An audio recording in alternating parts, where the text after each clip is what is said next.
What is estate planning? It's giving what you have, to who you want, the way you want, when you want, with the least possible cost and delay. It's getting your assets down to your loved ones in a way that makes sense, is expeditious, and is cost-effective. There are some common mistakes and assumptions that people make when considering or not considering an estate plan. Putting property in joint tenancy, that's a trap. The fact that they own it jointly doesn't protect either one of them in the event of a disability. And when the first one passes, the survivor doesn't own it in joint tenancy anymore. The survivor owns it outright. Then what happens to it?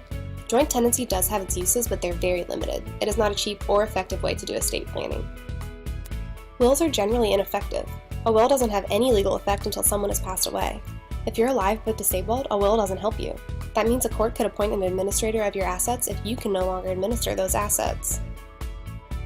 Wills can appoint guardians for minor children, but it's limited in providing for comprehensive estate planning. Wills are very public. Anyone can sit in on the hearing of a will. They can learn who the heirs are, about any disputes, and what the assets are. There is no privacy with a will. Estate planning is ongoing. Times change, people change, assets change, values change, everything changes. Consider 5 years. That's a long time in life. It's a mistake to not revisit something as important as your estate plan. Revisiting an estate plan helps with questions like, do my decisions still make sense? Is my executor still the person who I want to administer my assets?